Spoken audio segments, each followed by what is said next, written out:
안녕하세요. 반갑습니다. 정지만입니다. MET 입교하신 여러분 진심으로 환영합니다. 저는 이제 17년 차 메나테크를 진행하고 있고요. 메나테크의 시스템, 그 중에 가장 중요한 게 있다면 첫 번째, 내가 어디를 향해서 가느냐. 꿈 목표가 굉장히 중요합니다.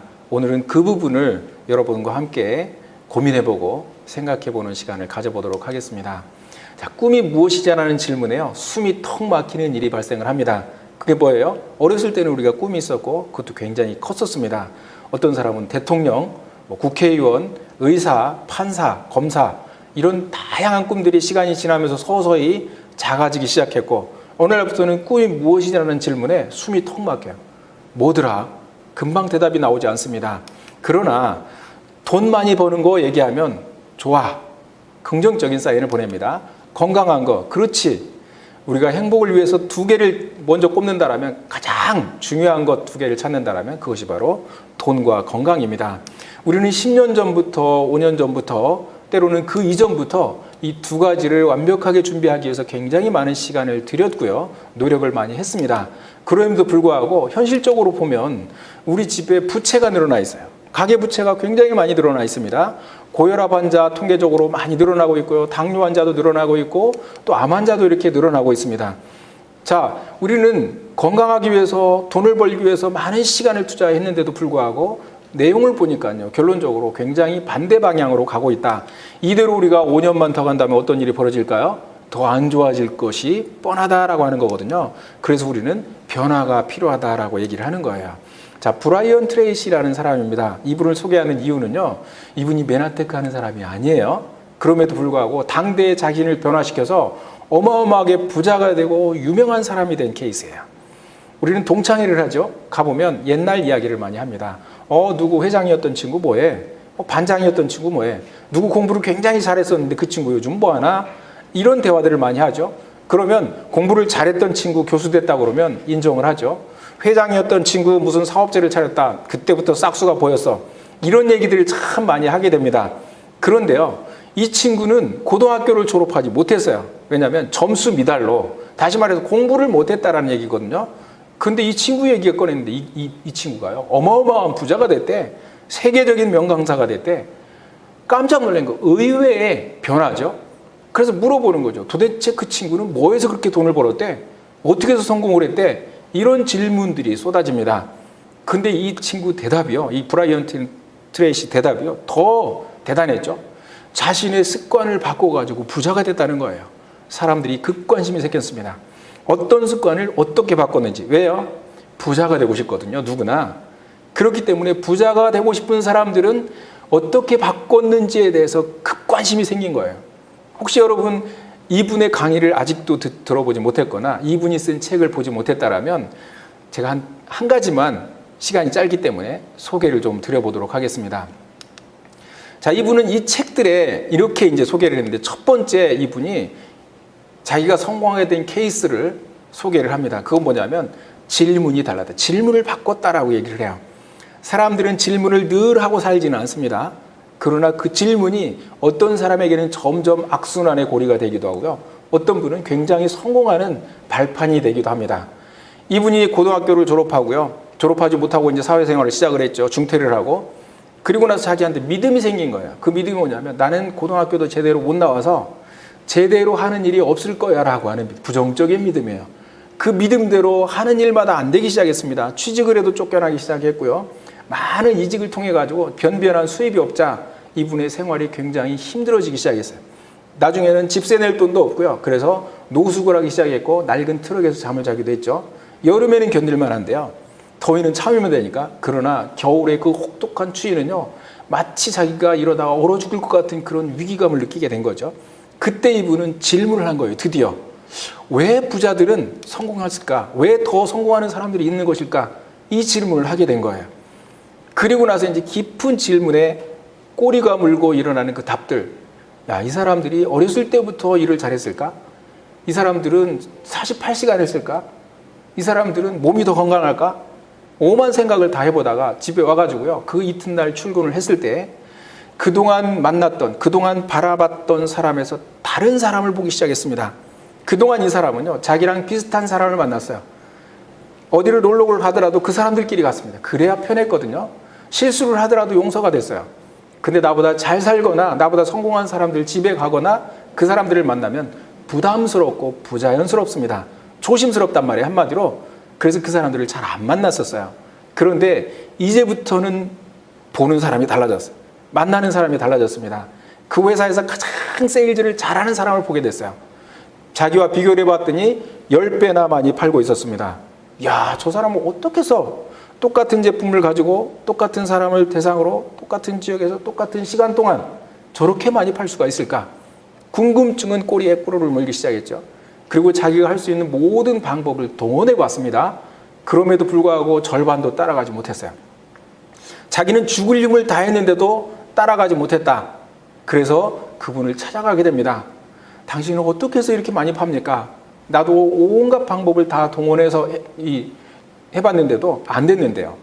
그러자 그 많이 파는 프로들은요, 다이어리를 탁 펼치면서 이런 이야기를 했습니다. 나는 이런 방식으로 판매를 합니다. 그래서 그 방식대로 이분이 열심히 했더니 그분을 앞지를 수 있었다라고 얘기를 합니다. 자, 프로들의 세계는 달라요.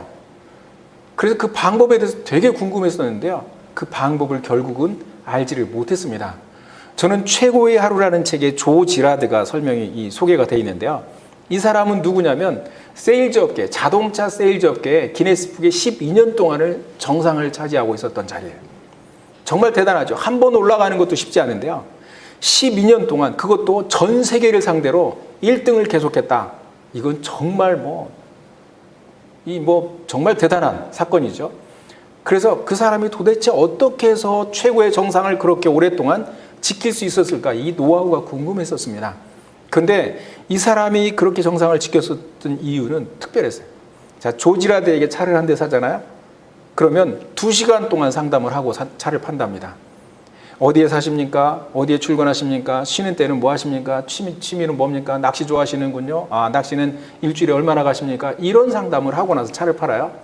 그리고 차를 사가지고 한참 운전을 하다 보면 조지라드가 전화를 합니다.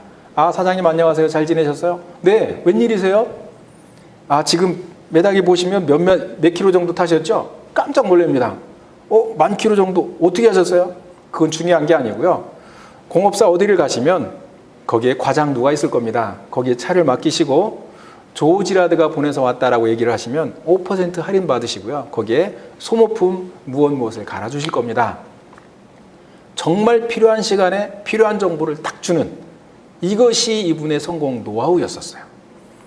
그리고 한동안 또 타다 보면 또 전화가 옵니다.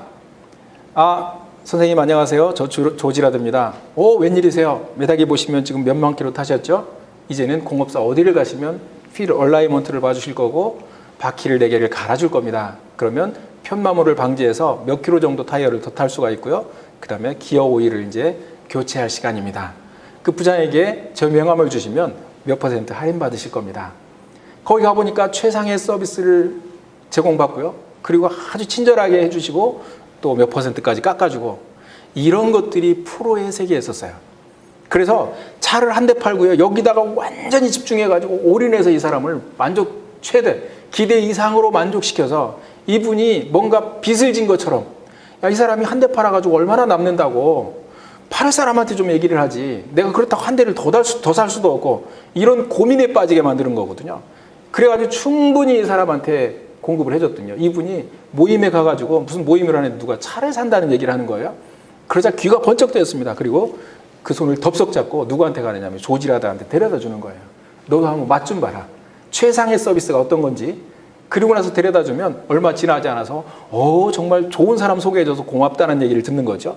그래서 그 책에 보면 한 사람 뒤에는 250명이 있다라고 얘기를 합니다.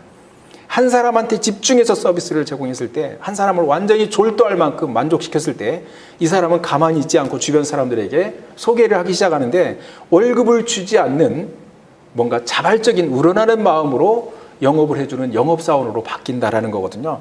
이래서 혼자 영업하는 사람하고요. 계속해서 영업사원이 늘어나는 사람하고 비교가 안 될 만큼 12년 동안 1인자 자리를 지킬 수 있었던 노하우다라고 이렇게 얘기를 하는 거거든요. 바로 그게 이 프로들의 세계다라고 하는 거예요. 자, 또 한 분을 제가 소개를 하는데 스티븐 코비라고 하는 분이죠. 제가 사업을 하다가 자판기 총판을 하다가 이제 부도를 한번 맞게 됐습니다. 그리고 경북 영주로 이사를 했어요. 자, 이사를 해가지고 어떻게 해서 이 빚을 갚을 수 있을까? 약 1억 1천만 원 정도의 부채를 가지고 영주를 갔는데 아는 사람이라고는 한 명도 없었습니다. 그래서 그때 정말 이 몸은 둘째치고요, 경제도 둘째치고 정신적으로 너무너무 힘든 거예요. 그래서 그때 책을 읽지 않으면 버틸 수가 없었던 거죠. 성공학 책을 읽다 보면요, 그 어려움 가운데서 헤치고 다시 재기를 한 사람들이 굉장히 많이 소개가 돼 있어요. 그럴 때마다 막 위로가 되고 자신감이 생기고 나도 할 수 있다라는 이런 생각들이 막 드는 거예요. 근데 그런 책 중에 하나, 성공하는 사람들의 7가지 습관을 읽으면서요, 막 자신감이 막 넘치기 시작했습니다. 왜냐하면 이 습관 7가지만 내가 다시 내 습관으로 바꾼다라면 나는 100% 그냥 뭐 당연히 성공할 수밖에 없다라는 이 자신감이 막 생긴 거예요. 그래서 이 책 7가지 중에요, 첫 번째 습관을 제가 좀 소개를 하면 주도적이 되라라고 하는 거예요. 사람들은 주도적인 사람이 있고 대응적인 사람이 있다. 자, 주도적인 사람은 뭐냐면 자극과 반응 사이의 선택의 자유를 가진 사람이에요. 대응적인 사람이라는 것은 뭐냐면 자극과 반응 사이에 바로 반응하는 거예요. 누가 나한테 욕하면 바로 욕하고요. 누가 나한테 험담하면 나도 거기서 응수를 하고요. 누가 나한테 이상하게 짜려보면 나도 거기다 짜려보고, 이거예요. 누가 나를 사랑하면 나도 사랑해, 이렇게 얘기를 하는 거죠. 누가 나는 당신 좋아 그러면 나도 네가 좋아, 이런 거예요. 이게 보통 사람들입니다. 중요한 거는 성공자들은 그 안에 없어요. 나를 험담하는 사람이라 할지라도 내가 그 사람한테 칭찬해 줄 수 있는 이런 용기, 이런 사람은 흔치 않잖아요. 성공자들은 그런 사람이다. 나를 비난하는데도요, 나를 막 무시하고 험담하는데도 내가 가지고 있는 목표, 사람들이 나를 쳐다보는 대로 내가 살아가는 게 아니라 내가 바라본 목표, 내가 결정하고 내가 계획하고 내가 뭔가 꿈꾸고 있는 그곳을 향해서 갈 수 있는 꿋꿋한 이런 사람들이 다 성공자였다라는 거예요. 근데 제가 자신을 돌아보니까 저는 100% 대응적인 사람이었습니다. 그래서 대응적인 사람에서 주도적인 사람으로 바꾸기만 하면 끝나겠구나, 이런 생각을 가지고요, 17번이나 제가 저걸 읽었어요. 그리고 나가서 또 테스트를 하고 나가서 테스트를 하고 이렇게 했는데, 왜 그러냐면 인생에 있어서 10%는 나에게 발생한 일들이 차지합니다. 이것이 자극이에요. 그리고 나머지는 90%는 반응하면서 보낸다라고 그러는 거거든요. 그래서 10%의 인생을 사는 사람하고 90% 인생을 사는 사람하고 성공할 확률이 다른 것은 당연하다라고 이렇게 말씀을 드릴 수가 있습니다. 또 2개의 원을 소개를 했는데요. 하나는 영향력의 원, 하나는 관심의 원입니다. 이 두 원의 차이는 뭐냐면요, 관심이라고 하는 것은 내 생각에 들어있는 거예요. 내 눈에 보이는 겁니다. 내가 뭔가 이렇게 들리는 거예요. 관심이 없다라고 하면 들리지도 않고 보이지도 않습니다. 그냥 무관심이라고 그러죠. 제가 이 사무실에서 이제 일을 한 지가 10년이 넘었어요. 그런데 이 뒤로 이제 식사를 하러 많이 다닙니다. 그래서 한 8년이 지났을 때 한 친구를 이제 초대를 해가지고 같이 여기서 설명을 듣고요, 식사를 하러 갑시다 해가지고 뒤로 이제 돌아갔거든요. 돌아갔는데 그 친구가 딱 보면서 저기 맛있겠다. 그리고 간판을 가리키는데 거기가 그 간판이 있는지를 저는 모르고 8년이 됐는데 8년 전부터 그 간판이 있었다고 그러는데요. 저 그 간판이 한 번도 보인 적이 없어요. 왜냐하면 거기는 술을 파는 데였었고 뭐 이렇게. 근데 술을 좋아하는 사람은 그 간판이 보였거든요. 저는 술을 안 먹거든요. 근데 거기를 수도 없이 다녔는데도 불구하고 그 간판이 한 번도 눈에 보이지 않았다라는 거거든요. 여러분, 상식적으로 여기서 강남에서 일어나서 100명이 시내를 한 바퀴 돌았습니다. 1시간 동안 돌았어요. 돌아와가지고 내가 본 것을 설명하라고 그러면 설명하는 사람들이 다 다를 겁니다. 건축가들은 건물에 대해서 설명을 할 거고요, 미용사들은 헤어스타일에 대해서 많이 봤을 거고, 옷장 사는 사람들은 아마 각가지 옷 색깔이라든가 뭐 이런 디자인 이런 것들을 많이 봤을 거라는 거죠. 그래서 관심의 원이라고 하는 것은 바로 그 안에 들어있는 거예요. 영향력의 원이라는 것은 뭐냐면 내가 시간과 에너지를 투자를 했을 때 상황을 바꿀 수 있는 것을 바로 영향력의 원이다라고 하는 거죠. 자, 진짜 성공하는 사람들은요, 영향력의 원에 시간과 에너지를 투자하는 사람들이에요. 관심의 원은요, 아무리 내가 시간을 투자를 하더라도 바뀔 수 없는 거예요. 예를 들자면 날씨, 정치, 무슨 뭐 뉴스에 나오는 어떤 사건들, 이런 것들 때문에 그거 고민하고 그거에 대해서 얘기하고 누가 정치를 잘하느니 못하느니, 뭐 또 옛날에 잃었던 돈, 그죠? 옛날에 누구한테 사기를 당했던 돈, 누구 보증을 서가지고 날렸던 돈, 이런 것들을 10년씩 그 인간 때문에 내가 이렇게 생활이 이렇게 어려워졌다고 이것을 곱씹으면서 괴로움을 선택하는 사람들, 이런 사람들은요, 그만큼 내 에너지를 소진하고 내 시간을 까먹기 때문에 성공의 확률이 떨어진다라는 거예요. 지금 이 시간 이후로 우리는 어떻게 바뀌어야 되느냐면, 과거는 잊어라라는 거예요. 현재부터 앞으로 미래에 어떻게 살아갈 것이냐, 이런 부분에, 그리고 무엇인가를 선택하기 전에 반드시 우리가 먼저 생각해 봐야 되는 게, 이것이 영향력의 원인지 관심의 원인지를 구분을 하고 영향력의 원이라고 확인이 됐을 때 투자를 하다, 이런 부분입니다. 기대적인 사람이 있고 결의적인 사람이 있어요. 기대적인 사람은 외부에 기대를 하게 됩니다. 그래서 빚을 누가 갚아줄 수만 있다면, 남편이 좀 이해만 해주고 좀 능력만 있으면, 시간이 좀 없어가지고, 그죠? 아이들 때문에 뭐 이런 여러 가지. 그래서 이 앞에 있는 사람들은 때문에라는 말을 참 많이 쓰는 사람들이고요. 결의적인 사람들은 할 수 있다라고 하는 거예요. 그럼에도 불구하고라는 말을 많이 쓰는 사람들, 이런 사람들이 진짜 성공한 사람들이다. 우리는 이 살면서요, 여러 가지 많은 일들을 겪습니다. 어려움을 겪기도 하고 코로나를 겪기도 하죠. 그다음에 여러 가지 사건 사고를 겪기도 합니다. 또 때로는 넘어질 수도 있고요. 때로는 투자한 것이 날아갈 수도 있고요. 때로는 사기를 당할 수도 있습니다. 우리는 무슨 일을 겪을 수도 있어요. 그래서 넘어질 수 있다라는 거예요. 그런데 그럼에도 불구하고 그때마다 번쩍 일어나가지고 긍정적인 마인드로 뭔가 긍정적인 여러 가지 기운을 받아가지고 다시 제세 일어날 수 있는 사람, 이런 사람들이 성공자거든요. 그래서 외부의 환경이 바뀌기를 바라고요. 무엇 때문에 뭐 어렵고 이런 사람이 아니라 그럼에도 불구하고 일어서서 다시 할 수 있는 사람, 이런 사람으로 오늘부터 바뀐다라고 우리는 그렇게 바꿔나가는 게 굉장히 중요합니다. 그래서 누구 때문에도 아니고 무엇 때문에도 아니고 정치 때문에도 아니에요. 우리는 나의 능력으로 메나테크 안에서 새로운 인생을 개발하고 새롭게 우리는 출발할 수 있다라고 하는 부분에 있어서 우리는 다시 출발하는 그런 날이 됐으면 좋겠습니다. 성공이 곧 목표고 나머지는 다 주석이다. 브라이언 트레이시가 쓴 그 성취심리라는 책에 이렇게 나와 있습니다. 보이지 않는 관역을 명중시킬 수는 없다. 성공하려면 두 가지만 있으면 된대요. 너무 쉽죠? 그 한 가지가 뭐냐면 무엇을 원하느냐라는 거예요. 얼마 벌기를 원하세요? 답을 못 하세요. 어떤 사람은 한 달에 1,000만 원 벌기를 원한다고 얘기를 하거든요. 자, 이제 그러면 된 거예요. 언제부터 나는 한 달에 1,000만 원 들어오는 것을 원하십니까? 그럼 거기에 걸맞는 일을 선택하고 대가를 지불해야 되는 거예요. 두 번째, 그것을 얻기 위해서 어떤 대가를 지불할 것이냐, 이거거든요. 이 두 가지면 끝나는 거예요. 저도 이 사업을 딱 만났을 때 첫 번째 뭐였냐면, 한 달에 1,000만 원을 원한다. 그리고 그것을 얻기 전까지는 내가 모든 것을 포기한다. 하나를 얻기 위해서 내가 다른 것들은 다 포기한다. 이것만 얻고 나면 다른 것들은 다 얻을 수가 있는 거기 때문에요. 그래서 그렇게 결정하고 정말 최선을 다해서 이제 뛰게 된 거거든요. 1953년 미국 예일대학교에서 졸업생들을 대상으로 인생에 대한 진정한 목표는 무엇이며 그것을 기록하고 다니는가라는 설문조사를 했습니다. 단기 목표는 있지만 장기 목표는 없는 사람이 60%였었고요. 그냥 되는 대로 사는 사람이 27%, 인생 목표는 있지만 생각만 하고 적지 않은 사람 10%, 이루어야 할 명확한 목표를 종이에 적어가지고 다니는 사람은 4%에 불과했습니다. 자, 이분들을 5년 간격으로 계속 만났고 20년 뒤에 어떤 일이 벌어졌느냐면 97%의 사람들이 다 합친 것보다 목표가 뚜렷한 3%의 사람들이 성공해서 가지고 있는 재산이 더 많았다라고 하는 결과입니다. 똑같은 설문조사를요, 26년 뒤에 1979년 하버드 경영대학원 MBA에서 이 졸업생들에게 이제 실시를 했습니다. 자, 그 중에 84%가 계획이 없는 거예요. 목표가 없었습니다. 깜짝 놀랐죠? 그 다음에 13%는 목표는 있지만 종이에 적지 않았습니다. 3%는 예일대학교하고 똑같은 통계로 종이에 적어가지고 다니는 뚜렷한 목표를 가지고 있는 사람들이었는데요.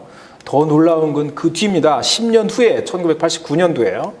다시 인터뷰를 했는데 13%가 목표가 있는 사람이 종이에 적지 않더라도 목표 없는 사람에 비해 2배 수입을 가져갔고요. 3%는 97% 다 합친 것보다 10배 수입을 가져갔다는 거거든요. 왜 그럴까요? 이 짧은 시간에 큰 변화는 뭐냐면 이제는 굉장히 급변하는 시대로 와 있다는 거예요. 속도도 굉장히 빨라졌습니다. 폭도 굉장히 넓어졌어요. 그래서 목표 없이 어디를 출발을 했다가는 순식간에 엉뚱한 데가 데려다 놓는 그런 KTX 잘못하면 그런 일도 벌어집니다. 이런 속도, 방향성이 굉장히 중요하다는 거거든요. 엘버트 맨사라는 사람이 있습니다. 이 사람은 우리로 말할 때는 초등학교 때 처음으로 아버지하고 극장회를 갔어요. 극장에 가서 영화를 보는데요. 대부분 영화 내용에 집중하죠. 그래서 우리는 프로그램을 보면서 그 줄거리를 읽어보고 이게 어떤 내용이냐, 뭐 누가 거기에 그 주연으로 나오느냐 이런 것들을 보고 이제 선택을 하게 되는데, 엘버트 맨사는요 영화라는 것 자체를 처음 봤거든요. 그래서 극장에 가지고 깜짝 놀란 게 뭐냐면, 세상에 저런 데가 있을까? 미국 뉴욕이 나오는데요, 막 큰 건물을 처음 보게 됐고요. 번쩍번쩍한 불빛, 쭉쭉 뻗어 있는 고속도로, 그리고 거기에 가득 메워져 있는 차들, 한 번도 자기가 상상도 못했던 그런 그림들이 영화관의 스크린을 통해서 막 들어오기 시작하는데요. 가슴이 터질 것 같은 그런 모습이었었어요. 나와가지고 아버지한테 묻습니다. 그 영화에 등장했던 그런 장면들이 실제 이 세상에 존재하냐고. 그랬더니 아버지가 거기가 미국이란다. 미국 뉴욕이 바로 맨하탄이 그런 곳이란다. 막 가슴이 뛰기 시작했습니다. 꼭 한번 보고 싶은 거예요. 그리고 이 엘버트 맨사는요 꿈이 생겼어요. 미국으로 유학 가는 게 꿈입니다. 자, 유학들 많이 가죠. 근데 조건이 있습니다. 유학 가는데 첫 번째 조건은 아버지가 부자여야 된다라는 거예요. 근데 애석하게도 엘버트 맨사의 아버지는요 시골 깡촌에서, 그것도 가난한 집의 아들, 그래서 처음으로 초등학교 때 극장을 갈 수밖에 없었던 이런 상황이었었어요. 근데 꿈이 무엇이냐라는 질문에 엘버트 맨사는 당당하게 저는 미국에 유학 가는 것이 꿈입니다. 그래서 별명이 생긴 겁니다. 어른들이 유학생, 그리고 선생님도 꿈은 적어냈지만 믿음이 안 간 거예요. 왜냐하면 그 가정 형편을 알았기 때문에요. 실현 불가능하다고 생각을 한 거죠. 근데 엘버트 맨사는요 많은 아이들이 그리고 어른들이 놀렸지만 노여움을 타질 않았어요. 그리고 나름대로 거꾸로 계산을 해서 내가 대학교를 미국으로 가려면 고등학교 3학년, 중학교 3학년 6년이 남았는데 지금부터 내가 무엇을 준비해야 될까? 이 계산을 하기 시작했습니다. 그리고 나서 구체적인 계획을 세워가지고요 처음으로 해야 될 것을 찾아낸 거예요. 그게 뭐냐면, 미국에서 영어로 공부를 해야 되기 때문에 영어 공부를 해야 되겠구나. 그리고 혼자 영어 책을 사다가 독학을 하기 시작했습니다. 기적이 일어났어요. 어제까지만 해도 엘버트 맨사는 친구들하고 같이 놀았어요. 구슬치기도 하고 딱지치기도 하고 뭐 이렇게 손이 보이지 않을 만큼 엄마가 밥 먹으러 데리러 올 때까지 그렇게 재밌게 놀았었습니다. 그런데 꿈 목표가 분명해지고 나서요 공부를 시작을 했는데, 영어 공부를 하는데 어제처럼 아이들은 밖에서 뛰어놀기 시작했습니다. 그리고 엘버트 맨사를 불러내죠. 짝이 안 맞으니까 빨리 나와라, 우리 뭐하고 놀자, 이렇게 불러내는데요 거기에 전혀 반응하지 않았습니다. 계속 공부만 하고 있는 거거든요. 여러분, 꿈과 목표가 서 있는 사람들은 특징이 있어요. 나머지는 포기한다라는 거거든요. 목표 외에 자기가 그것을 달성하기 위해서 계획한 그 스케줄 외에는 다른 것을 포기할 줄 아는 사람, 이 사람이 이룰 수 있는 이 확률이 높은 거거든요. 목표를 정했다 해놓고 어제 했던 대로 그대로 하고요, 이 사람들은 그냥 말뿐이에요. 글씨 연습한 것뿐이다 라고 하는 거거든요.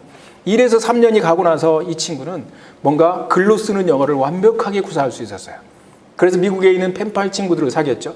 그리고 중학교를 졸업하고 봤더니 아버지는 여전히 가난하고요, 그때나 지금이나 가난하고 앞으로 3년 뒤에도 부자가 될 확률은 전혀 보이질 않는 거예요. 그러다가 엘버트 맨사는요 거기서 포기하지 않고 내가 뭔가 갈 수 있는 방법을 찾아보자 라고 하는 거예요. 그리고 나서 그때부터 찾은 방법 중에 하나가, 미국에 얼마나 많은 대학이 있어요? 4년제 대학만 해도 몇 천 개의 대학이 있습니다. 6천 개가 넘는다고 얘기를 들었는데요, 그 많은 대학 중에 진짜 괜찮은 대학을 뽑아가지고요 거기에서 계속 자기가 배운 영어 실력을 가지고 편지를 쓰기 시작합니다. 저는 가나에서 태어난 가난한 농부의 아들 엘버트 맨사입니다. 저는 귀하의 대학에서 공부하고 싶습니다. 그 대학 졸업생 중에서 대통령이 나왔기 때문에, 그리고 어느 유명인사가 나왔고 어느 성공자가 나왔기 때문에 저는 그분을 멘토로, 그분을 내 인생의 꿈으로 이렇게 또 다른 하나의 멘토로 이렇게 모시고 싶고, 그러기 위해서, 그렇게 성공하기 위해서 귀하의 대학에서 꼭 공부를 하고 싶은데, 애석하게도 저희 집은 부자가 아닙니다. 그래서 저를 학비를 대줄 수가 없습니다. 혹시 가능하시면 저를 먼저 공부를 시켜주시면 제가 졸업을 하고 제가 성공을 해서 학비를 충분히 갚을 수 있는데, 혹시 그렇게 안 되겠습니까? 이런 내용의 편지를 쓰기 시작했습니다. 계속 편지를 보내는데 답장이 오지를 않는 거예요. 그건 거절이었죠. 근데 어느 날 답장이 하나 왔습니다. 펼쳐봤더니요 거기에 이렇게 쓰여 있습니다. 너의 요구를 허락하니 와서 공부해라. 그래가지고 가가지고 공부를 해서 졸업을 하고 성공을 해서 학비를 갚고요, 자기가 책을 썼어요. 대단하지 않아요? 이게 바로 꿈의 힘이에요. 목표의 힘입니다. 우리는 이런 거를 보면서 내가 어떻게 여기 적용을 해야 되느냐 이거예요. 내 형편이 지금 안 좋습니까? 내 가정 경제가 안 좋아요? 내 건강이 안 좋습니까? 그것 때문에 뭘 못하나요? 그게 아니거든요. 우리는 핑계에 불과합니다. 우리가 하고자 하면요, 막을 자가 없어요. 우리가 원한다면 이룰 수 있습니다. 우리 글로벌 BM에서는요, 그런 정신을 가지고 그런 사람들을 계속, 그런 성공자들을 배출하는 강력한 시스템을 가지고 있어요. 단 아무도 성공시키지 못하는 사람이 딱 하나 있다면 나는 안 돼, 나는 못해라고 결정을 내려놓고 사는 사람들, 이 사람들은 정말 구제불능입니다. 그것만 풀어놓으시고요, 긍정적인 마음으로요, 충분히 나는 할 수 있다라는 자신감을 가지고 여기에 뛰어든다라면, 엘버트 멘사가 했다라면 우리는 왜 못하겠어요? 최고의 제품을 가지고 있는데요, 그죠? 최고의 타이밍에 와 있는데 우리는 충분히 성공할 수 있다라고 생각을 합니다. 자, 리더와 책은 떼야 뗄 수 없는 관계이다. 존 F 케네디가 이런 얘기를 했어요.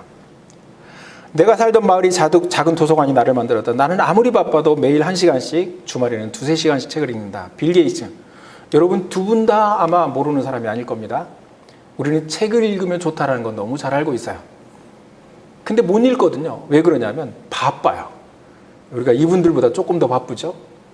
자, 그런데 우리가 순서를 바꾸면 되는 겁니다. 책 읽는 시간부터 먼저 떼놓고, 그리고 나서 내 볼일을 본다면 우리는 충분히 책 읽는 시간에 시간을 투자할 수 있고요. 참고로 저도 책을 통해서 메나테크를 만났고요. 제 스폰서는 책입니다. 미국에 있는 스폰서 17년 동안 한국에 왔고요. 한 번 따고 왔고요. 전혀 도움이 안 됐던 게 말이 통하지 않는 거예요. 제가 상담하지 않습니다. 통하지 않기 때문에 그래요. 그러나 힘들 때, 어려울 때, 동기부여가 떨어질 때, 뭔가 답답할 때 저는 책을 통해서 그런 문제들을 해결했거든요. 여러분들도 책 읽는 습관을 하나 들인다라면 성공하는 데 굉장히 속도를 빠르게, 그리고 방향을 정확하게 수정해 주리라고 저는 확신을 합니다. 헌 밧줄을 놓아야 새 밧줄을 잡을 수 있다. 세상에서 가장 위험한 일은 위험을 전혀 감수하려 하지 않는 것이다. 잡고 있는 헌 밧줄을 놓아야 새 밧줄을 잡을 수 있다. 똑같은 일을 비슷한 방법으로 계속하면서 나아지기를 기대하는 것만큼 어리석은 일은 없다라고 이렇게 얘기를 하고 있습니다. 우리는 늘 틀에 박힌 다람쥐 쳇바퀴처럼 일어나서 일하고 술 한잔하고 또 자고 TV 보고 이런 것들이죠. 그거를 계속 반복하면서 사는 이런 인생을 살 수도 있어요. 그게 직장을 다닐 때는 그나마 월급이라는 것이 내 생활을 지켜줬는데요. 어느 순간 직장을 나와야 되는 타이밍에는 어떻게 살아야 되나요? 그래서 그때 우리가 계속적으로 내가 직장을 그만뒀는데도 꾸준히 나에게 수익을 안겨줄 수 있는 그런 시스템을 만들어 놓는 사업, 그것이 바로 메나테크고요. 그런 틀을 하나 만들기 위해서 우리가 6주 동안 이 시스템이 무엇이며 이 사업이 무엇이며 인세와 자산은 도대체 어떻게 만드는 거, 이런 것들을 조목조목 아주 명강사들을 통해 가지고 여러분들에게 소개를 할 겁니다. 우리는 그냥 주입식이 아니라 듣고 일주일 동안 또 필드에서 해보고, 그리고 수정하고 상담하고 방향을 다시 수정해서 정확한 방향으로 가장 빠른 속도로 성공할 수 있는 그런 시스템을 제공하는 그런 그룹이 바로 글로벌 B&B 그룹입니다. 여러분 입교하신 것을 진심으로 축하드리고요. 이제 지금까지 한 내용을 다시 정리하면서 마무리하도록 하겠습니다. 우리가 성공하는데 첫 번째 방법은 뭐냐면 질문을 바꿔라. 긍정적인 답이 요구되는 질문으로 바꿔라. 내가 하는 일은 이렇게 안 되지? 이런 질문 말고요. 어떻게 하면 PD를 갈 수 있지?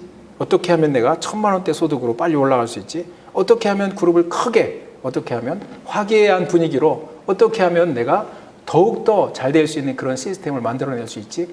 이런 질문들을 무궁무진하게 쏟아내면서 그 답이 나올 때마다 한 걸음 한 걸음 성장하는 그런 사람들, 그런 그 긍정적인 질문을 가져야 되는 거고요. 두 번째는 직장에서도 어떤 모임에서도 늘 주인으로, 내 삶의 주인, 어떤 모임의 주인, 가정의 주인, 주인의식을 가지고 살아라라고 하는 거거든요.